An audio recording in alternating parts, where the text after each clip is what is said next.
peccatoribus. The Lord be with you. A reading from the Holy Gospel according to Luke.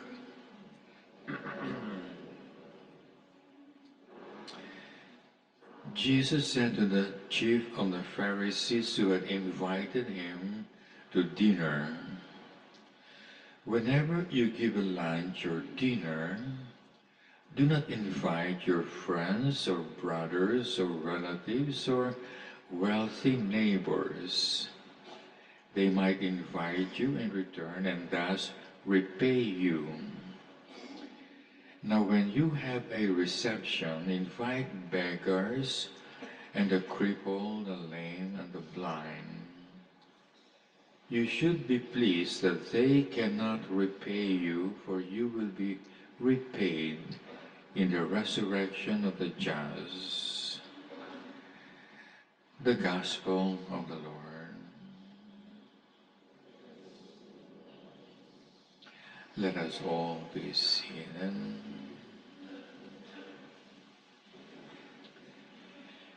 Today is Monday of the 31st week of the year and the commemoration of Saint Charles Borromeo. The Gospel for today tells us of the importance of what you call the purity of intention. Every time we perform an action, we have a reason behind that action. And St. Paul says, your reason for performing any action should be purely in order to please God, or to obey His commandments, or to do His will. When you do things because it is the commandment of Christ, because you want to please Him or do His will, then we say that you have a pure intention. And if you keep on doing that, you will end up having a pure heart, which is one of the Beatitudes. And the Beatitude says, if you have a pure heart, and whoever has a pure heart will see God. Most of us are now in the monastery, and we have adapted in our lives the fastest and the easiest way to become a saint. So keep that in mind. It's the fastest and the easiest way to become a saint. And make sure that we become worthy of everlasting life in heaven.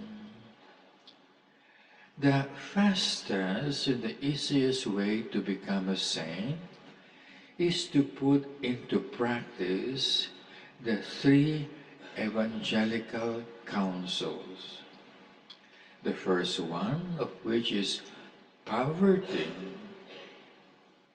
which is the requirement that Christ gave to everybody who approached Him and asked Him, "Lord, what must I do to have everlasting life?"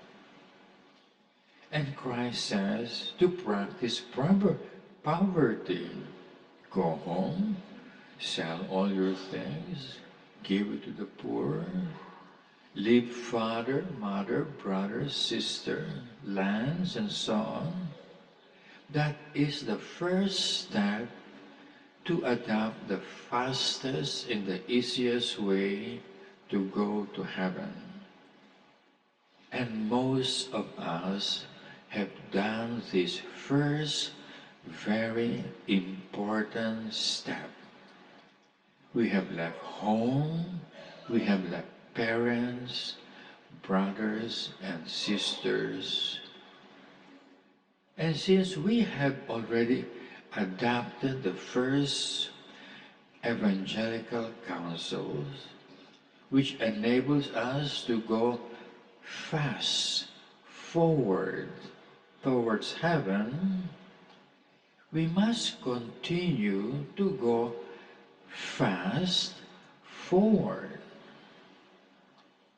However, the defect of some people is that they keep on returning back to the vomit, as Christ condemned people who behave like dogs, who go back to their vomit.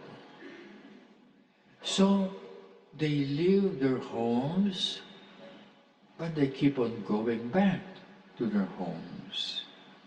They leave father and mother, and then they want to return and see and visit their father and mother.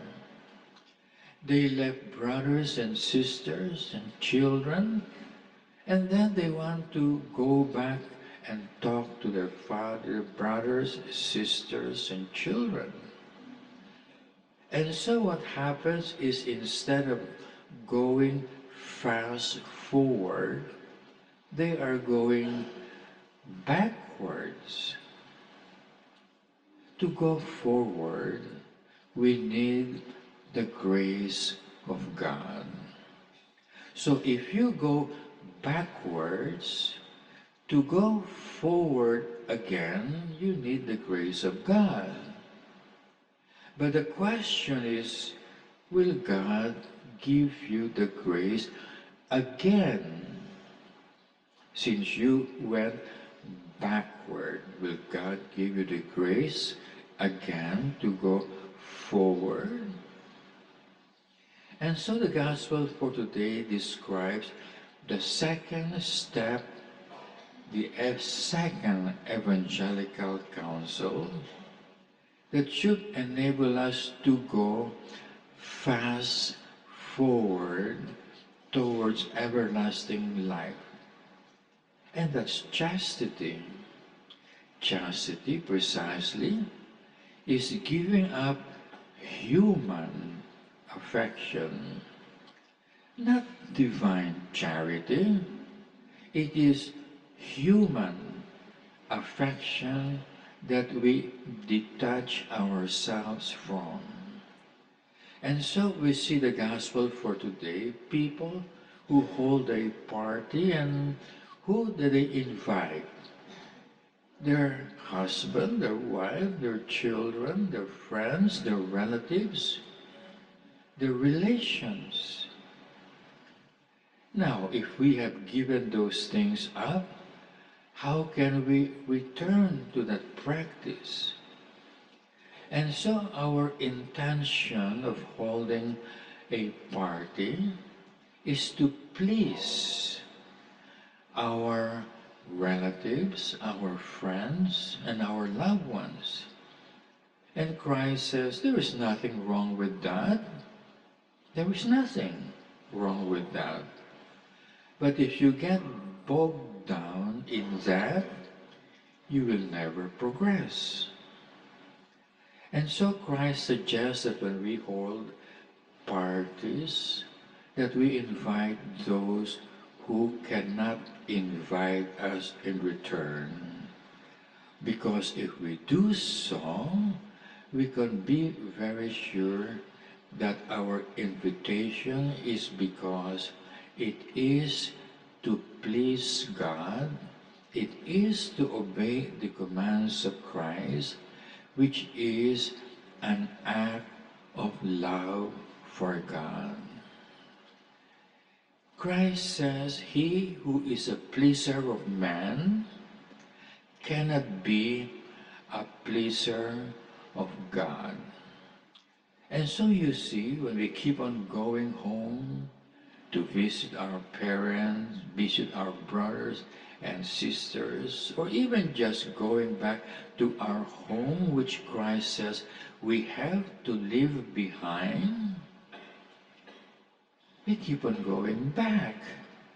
to zero. How can we ever save our souls or attain everlasting life when we are always in zero? Because we keep on going back like a dog to our vomit. And so what you have to keep in mind is we have taken, all of us, most of us at least, have taken the first most important step in order to attain everlasting life, which people in the world cannot do, which our own loved ones in the world are unable to do because it is something very, very difficult to leave all things, home, brothers, sister, children, and so on, to leave all them to follow Christ is very difficult.